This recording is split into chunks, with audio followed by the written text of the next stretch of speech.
سنیں ایک ایسی مہم کی کہانی جسے صلیبی جنگ کا نام دیا گیا، مگر حقیقت میں یہ تھی سیاست، طاقت اور دھوکے کا کھیل۔ انگلینڈ کا ایک طاقتور بشپ ہنری لی ڈسپینسر لے کر نکلا ایک لشکر تاکہ فلیمش شہروں کو فرانس کے قبضے سے آزاد کرایا جائے، مگر ہر قدم پر ان کا انتظار کر رہی تھی دشمنی، مالی مشکلات اور فوجی انتشار۔ کیا یہ مہم کامیاب ہوئی یا ایک تاریخی ناکامی بن گئی؟ آئیے جانتے ہیں ڈسپینسر کروسیڈ کی حقیقت، ایک ایسی کہانی جس میں مذہب، سیاست اور طاقت سب ایک ساتھ جڑے ہیں۔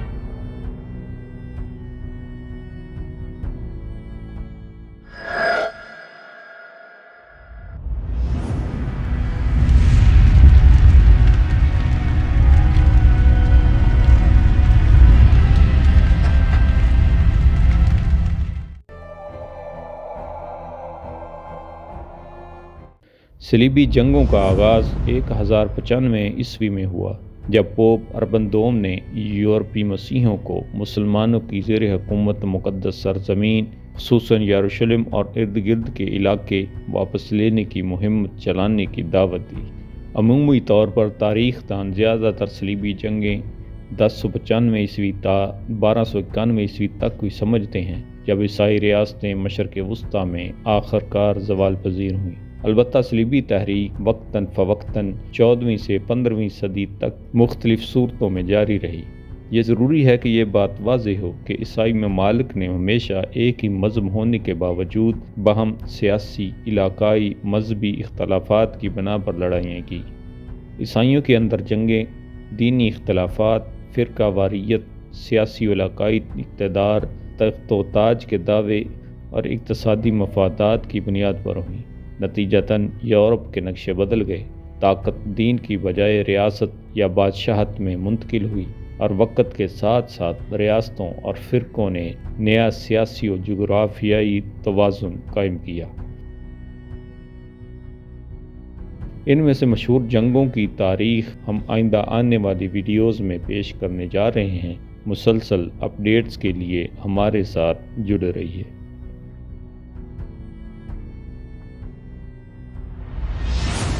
ڈسپینسر کی صلیبی جنگ یا بشپ آف ناروچ کی صلیبی جنگ ایک فوجی مہم تھی جس کی قیادت انگریز بشپ ہنری لی ڈسپینسر نے 1383 عیسوی میں کی تھی، جس کا مقصد اینٹی پوپ کلیمنٹ ہفتم کے حامیوں کے خلاف گینٹ شہر کی جدوجہد میں مدد کرنا تھا۔ یہ عظیم واقعہ پوپل فرقہ اور انگلستان اور فرانس کے درمیان 100 سالہ جنگ کے دوران پیش آیا تھا، جس میں فرانس نے کلیمنٹ کی حمایت کی، جس کی عدالت ایویگنان میں قائم تھی، اور انگریزوں نے روم میں پوپ اربن ششم کی حمایت کی۔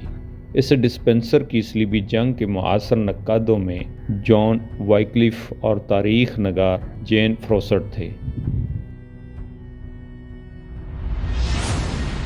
پس منظر: فلیمش بغاوت۔ کاؤنٹی آف فلینڈرز، جس میں گینٹ واقع تھا، فرانس کا اتحادی تھا۔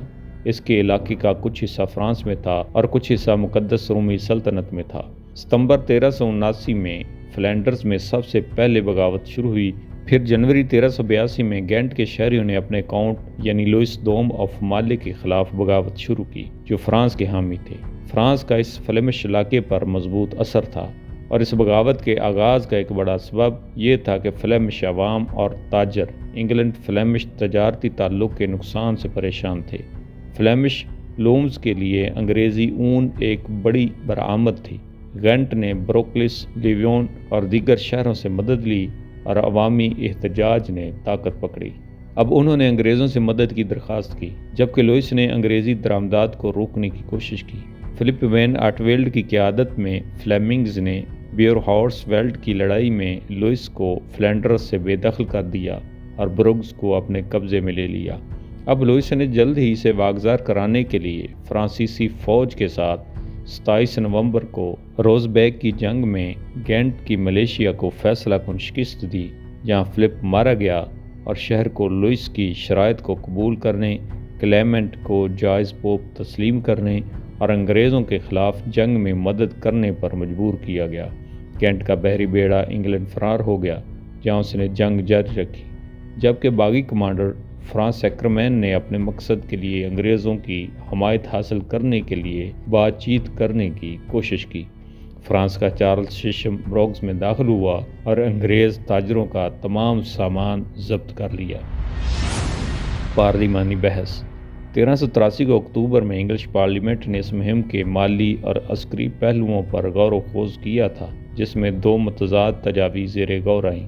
ایک تجویز یہ پیش کی گئی کہ صلیبی جنگ کی سمت کیسٹائل کی طرف ہو، یعنی اسپینش تخت پر جان آف گانٹ کا جو دعویٰ ہے تو اسے کاسٹیل کے تخت پر بٹھانے کے لیے صلیبی جنگ کو آگے بڑھایا جائے۔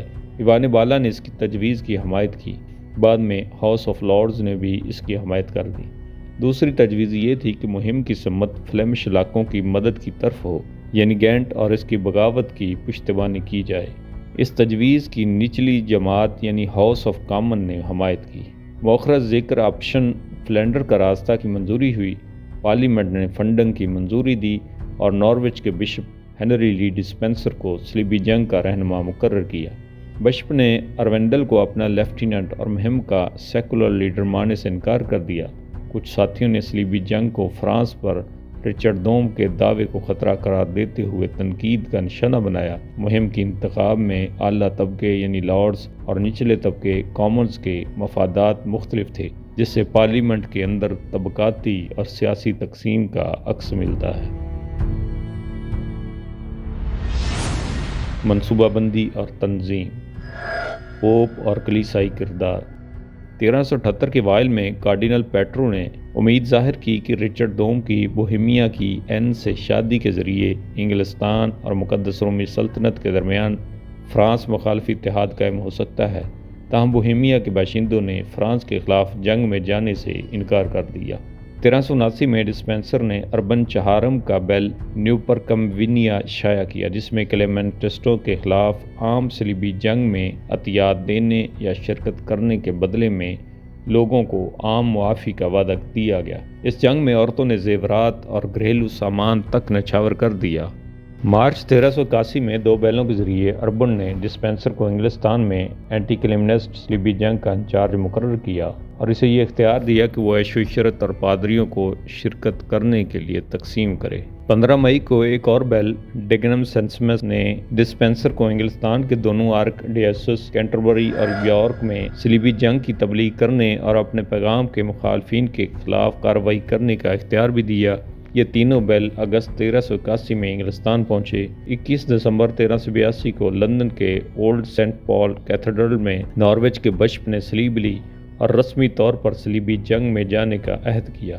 27 اپریل 1387 کو سینڈوچ بندرگاہ پر فوجی اجتماع ہوا اور 16 مئی کو کالیے کی طرف جہاز روانہ ہوئے۔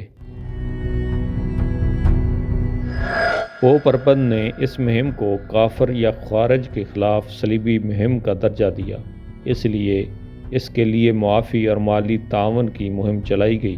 مثال کے طور پر بلز نے زائرین کے لیے مراعات طے کی۔ کلیسائی سطح پر اس مہم کی تبلیغ مذہبی جماعتوں نے کی اور مہم کے لیے عطیات جمع کیے۔ کلیسائی مہم کا مقصد صرف فوجی مہم نہیں بلکہ عقیدتی اور نظریاتی جنگ تھی۔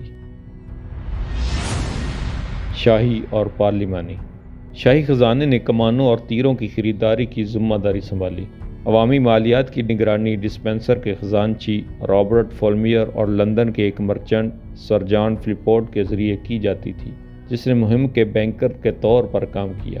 اپنے ذاتی پیسوں سے اس نے کچھ بھرتیوں اور چینل بھر میں ان کی نقل و حمل کی مالی امداد بھی کی۔ آخری وقت تک مورخ تھامس کے مطابق صلیبی جنگ کی روانگی کو روکنے کی کوشش کی گئی۔ کنگ رچرڈ دوم، جو فرانس کے ساتھ امن کی وکالت کر رہے تھے، نے ڈسپینسر کو حکم دیا کہ وہ ایک تجربہ کار جنرل ولیم ڈی پینچم کی آمد کا انتظار کرے، لیکن بشپ نے اسے نظر انداز کر دیا۔ مہم صلیبی جنگ 27 اپریل کو سینڈوچ میں جمع ہوئی اور 16 مئی 1383 کو کیلیس کے لیے روانہ ہوئی۔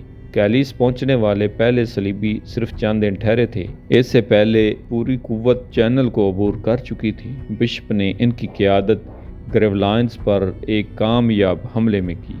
آئپرس کا محاصرہ۔ صلیبی جنگ جون میں گینٹ کی ملیشیا میں جا شامل ہوئی۔ اس بارے میں کچھ بحث ہوئی کہ آیا فلینڈرز میں بروز یا ایپرس پر حملہ کرنا ہے یا فرانس پر حملہ کرنا ہے۔ جیسا کہ ایک مورخ بتاتا ہے، فوج نے ایپرس کا محاصرہ کرنے کا فیصلہ کیا، جو در حقیقت ایک سویلین شہر تھا۔ انگریزی فوج نے شہر کا طویل محاصرہ کیا۔ محاصرہ کئی ہفتے جاری رہا اور اس دوران دونوں جانب شدید لڑائی ہوئی۔ موسم کی سختی، سپلائی کی کمی اور بیماریوں نے انگلش فوج کو شدید نقصان پہنچایا۔ فرانسیسی کمک کی آمد نے حالات مزید خراب کر دیے۔ بالآخر انگلش فوج کو پسپائی اختیار کرنا پڑی اور محاصرہ ناکام ہو گیا۔ پسپائی اور اختتام۔ ایپرس کی شکست کے بعد فوج بدنظمی کا شکار ہو گئی۔ فوجی کمانڈرز کے درمیان اختلافات، فنڈز کی قلت اور پارلیمنٹ کے دباؤ نے مہم کا حوصلہ توڑ دیا۔ آخر کار فوج انگلینڈ واپس لوٹ آئی۔ انگلینڈ واپسی کے بعد ڈسپینسر پر ناکامی کے الزامات لگے۔ پارلیمنٹ میں سخت تنقید ہوئی۔ مہم کو انگلینڈ کی شرمناک عسکری ناکامیوں میں شمار کیا گیا۔ جنگ بندی۔ گریولائنز کو جلانے کے بعد ڈسپینسر نے فرانسیسیوں کے ساتھ ایک معاہدہ کیا اور ستمبر تک اپنی فوج کو واپس بھیج دیا۔ در حقیقت ڈسپینسر کروسیڈ کی بابت واضح جنگ بندی یا رسمی معاہدہ کسی ریکارڈ میں نہیں ملتا جسے تاریخ نے مکمل طور پر تسلیم کیا ہو۔ مابعد واپسی پر ڈسپینسر اور اس کے کپتانوں کو چانسلر مائیکل ڈی لاپول نے پارلیمنٹ کی اسرار پر طلب کیا، جو 26 اکتوبر کو کھولی گئی۔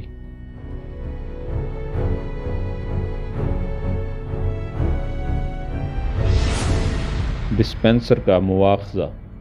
ڈسپینسر کی صلیبی مہم کی ناکامی کے بعد انگلستان میں سخت رد عمل پیدا ہوا۔ مہم کے آغاز سے پہلے عوام اور بعض ارکان پارلیمنٹ نے اسے ایک مذہبی طور پر مقدس اور قومی طور پر ضروری جنگ کے طور پر قبول کیا تھا، لیکن محاصرہ ایپرس کی شکست اور فوج کی ذلت آمیز واپسی نے حالات کو بدل دیا۔ واپسی کے فوراً بعد انگلش پارلیمنٹ نے اکتوبر 1383 میں ڈسپینسر کے خلاف سرکاری مواخذہ شروع کیا۔ اس مواخذے کی اہم وجوہات یہ تھیں: ناقابل یقین فوجی مہم کے ناکام رہنے سے انگلینڈ کی سیاسی ساکھ اور فوجی اعتماد کو شدید نقصان پہنچا، مہم کے لیے عوام اور چرچ سے جمع کی گئی رقوم صحیح طریقے سے استعمال نہ کی گئیں، جنگی حکمت عملی میں شدید بد انتظامی، قیادت کی کمزوری اور سپاہ کی جانیں ضائع ہونا۔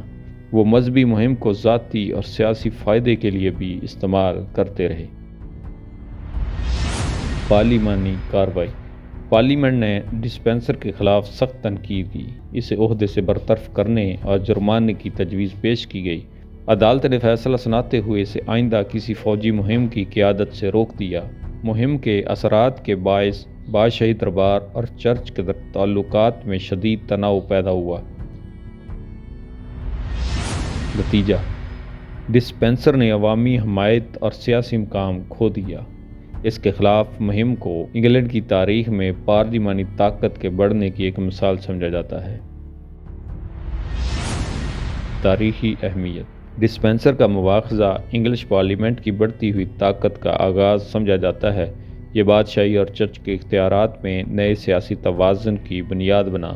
ایک مذہبی جنگ کی ناکامی نے عوام کو باور کرایا کہ غلط قیادت قوم کو تباہ کر سکتی ہے۔ کپتانوں کو سزا۔ مہم ختم ہونے کے بعد پارلیمنٹ نے ڈسپینسر کے علاوہ اس کے زیر کمان کپتانوں سے بھی سوالات کیے۔ ان کپتانوں پر رشوت لینے کے الزامات عائد کیے گئے۔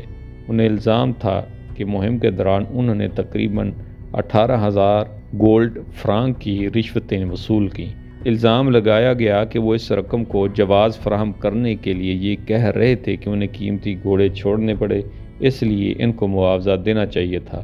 سزائیں یہ تھیں: خزانے سمیت 5 کپتان قید کیے گئے اور تقریباً 14,600 گولڈ فرانک کا جرمانہ عائد کیا گیا۔